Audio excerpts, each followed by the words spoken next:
کیا اب جانتے ہیں کہ وہ کون سا قدیم شہر تھا جس پر اللہ کا عذاب دستک دے رہا تھا؟ وہ بستی جس کی اونچی دیواریں اور تکبر سے بھرے ہوئے محل اللہ کی پکڑ سے بالکل بے خبر تھے۔ لیکن پھر اچانک آسمان کا رنگ بدلنے لگا۔ گہرے کالے اور خونی سرخ بادلوں نے نینوو کے اس پرانے شہر کو گھیر لیا۔ لوگ خوف سے تھر تھر کانپ رہے تھے کیونکہ وہ اپنی آنکھوں سے دیکھ رہے تھے کہ اب تباہی یقینی ہے۔ مگر دوستو، یہ تو صرف شروعات تھی۔ اصل معجزہ تو ابھی ہونا باقی تھا۔ یہ کہانی صرف ایک مچھلی کی نہیں ہے، بلکہ یہ کہانی ہے اس عظیم مچھلی کے پیٹ کی، جس کے اندر ایک انسان نے 40 دن اور 40 راتیں موت اور زندگی کی ایسی جنگ لڑی جس کی مثال تاریخ میں نہیں ملتی۔ ایک ایسی جگہ جہاں نہ سورج کی روشنی تھی اور نہ ہی سانس لینے کے لیے تازہ ہوا کا کوئی راستہ، صرف سمندر کی گہرائیوں کا خوفناک سناٹا اور مچھلی کے پیٹ کی گھٹن۔ آج ہم نینوو کی ان خوفناک گلیوں سے لے کر سمندر کی ان اندھیری گہرائیوں تک حضرت یونس علیہ السلام کی زندگی کا وہ سچ بتائیں گے جو آپ کے رونگٹے کھڑے کر دے گا۔ تیار ہو جائیے، کیونکہ اس کہانی کا انجام آپ کی سوچ سے بھی زیادہ حیران کن ہے۔ اور ویڈیو کے آخر میں ہم آپ کو وہ خاص راز بتائیں گے کہ اللہ کے حکم سے مچھلی نے کیسے ان کو اپنے پیٹ سے نکالا اور زندگی کی نئی راہ دکھائی۔ دوستو، کہانی شروع ہوتی ہے آج سے ہزاروں سال پہلے نینوو کے اس عظیم الشان شہر سے۔ یہ شہر اپنی بے پناہ دولت، آسمان سے باتیں کرتی دیواروں اور عالیشان محلوں کی وجہ سے پوری دنیا میں اپنی مثال اب تھا۔ یہاں کے لوگ پتھر تراشنے کے فن میں اتنے ماہر تھے کہ پہاڑوں کے سینے چیر کر اپنے لیے خوبصورت گھر بناتے تھے، لیکن افسوس کہ وہ اپنی اس طاقت اور ہنر کے نشے میں اتنے اندھے ہو چکے تھے کہ اپنے اصل مالک کی عبادت کرنا بالکل چھوڑ چکے تھے۔ حضرت یونس علیہ السلام نے برسوں ان ضدی لوگوں کو سیدھی راہ دکھائی، انہیں نیکی کی طرف بلایا اور اللہ کے غضب سے ڈرایا، لیکن ان کی سرکشی اور تکبر میں ذرہ برابر کمی نہ آئی۔ آخر کار جب اللہ کا حتمی فیصلہ آ گیا تو اپنے انتہائی بوجھل دل کے ساتھ بستی چھوڑنے کا فیصلہ کیا، لیکن شہر سے نکلتے ہوئے اپنے انہیں آخری بار چیخ کر خبردار کر دیا کہ اب اللہ کا عذاب تم سے بہت قریب پہنچ چکا ہے۔ جیسے ہی یونس علیہ السلام شہر کی حدود سے باہر نکلے، وہاں کا پورا منظر ہی ہولناک شکل اختیار کر گیا۔ آسمان پر اچانک ایسی خوفناک بجلی چمکی کہ پوری زمین لرز اٹھی اور دیکھتے ہی دیکھتے دن کا اجالا کالی سیاہ رات کے گہرے اندھیرے میں بدل گیا۔ وہ خونی سرخ بادل جن کا ذکر ہم نے ویڈیو کے شروع میں کیا تھا، اب گرجتے ہوئے بالکل بستی کے اوپر منڈلا رہے تھے۔ تکبر کرنے والے لوگ اپنے محلوں سے باہر نکل آئے، مائیں اپنے چھوٹے بچوں کو سینے سے لگا کر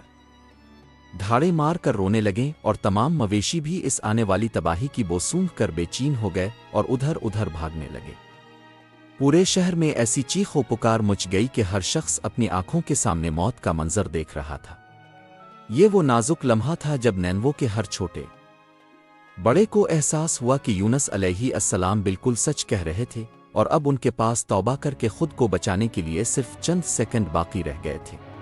دوستو، نینوو کی بستی سے نکلنے کے بعد حضرت یونس علیہ السلام سمندر کے کنارے پہنچے، جہاں ایک بہت بڑا اور مضبوط جہاز مسافروں کو لے کر روانہ ہونے کے لیے بالکل تیار تھا، اور اب بھی اس عظیم جہاز میں سوار ہو گئے تاکہ اللہ کے حکم سے کسی نئی منزل کی طرف ہجرت کر سکیں۔ اور جب سمندر کا یہ طویل سفر شروع ہوا تو پہلے پہل یہ بہت پرسکون تھا اور ٹھنڈی ہوائیں چل رہی تھیں اور سمندر کی نیلی لہریں بھی بالکل خاموش تھیں، لیکن جیسے ہی یہ عظیم جہاز گہرے سمندر کے بیچوں بیچ پہنچا تو اچانک قدرت کا رنگ بدل گیا اور نیلا سمندر دیکھتے ہی دیکھتے غضبناک ہو گیا، اور ایسی اونچی لہریں اٹھنے لگیں جیسے بڑے بڑے پہاڑ آپس میں ٹکرا رہے ہوں،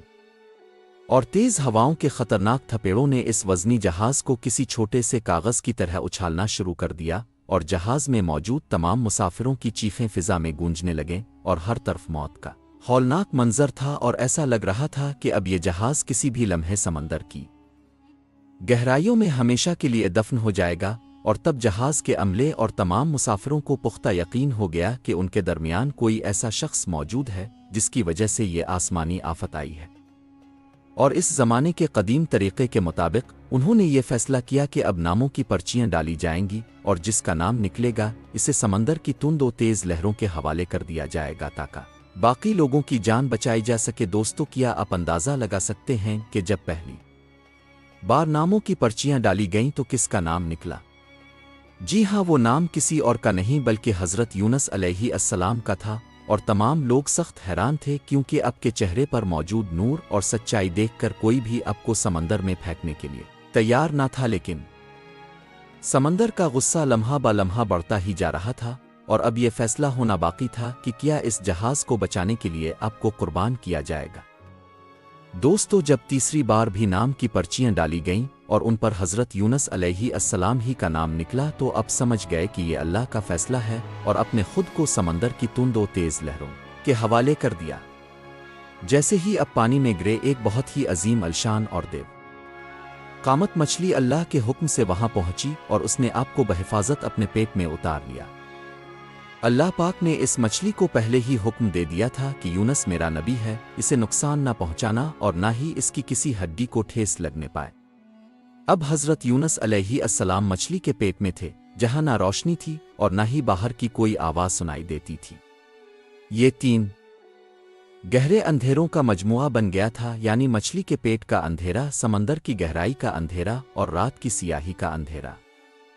ان ہولناک اندھیروں میں جب کوئی امید باقی نہیں رہی تھی، تب اپنے سچے رب کو پکارا اور وہ عظیم تسبیح پڑھنی شروع کی جس نے آسمانوں کے عرش کو ہلا کر رکھ دیا۔ سمندر کی گہرائیوں میں موجود تمام مخلوقات اب کے اس ذکر کی آواز سن کر حیران رہ گئیں، اور مچھلی کے پیٹ میں اب کی توبہ اور تسبیح کی آواز مسلسل گونجتی رہی، اور سمندر کی لہریں بھی اس ذکر کی تال پر ناچنے لگیں۔ کئی دن اور کئی راتیں اسی حال میں گزر گئیں، اور آخر کار اللہ نے آپ کی سچی توبہ قبول فرمائی اور مچھلی کو حکم دیا کہ وہ آپ کو سمندر کے کنارے ایک محفوظ جگہ پر اگا دے۔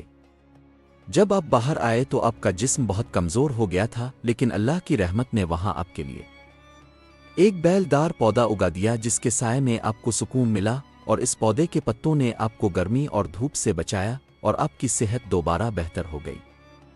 دوستو، جب حضرت یونس علیہ السلام کی صحت اللہ کے خاص فضل سے بالکل بہتر ہو گئی تو اللہ پاک نے آپ کو دوبارہ اپنی اسی پرانی بستی کی طرف واپس جانے کا حکم دیا جہاں سے آپ غمگین ہو کر نکلے تھے، اور جب آپ نینوے کی حدود کے قریب پہنچے تو آپ کی آنکھیں یہ دیکھ کر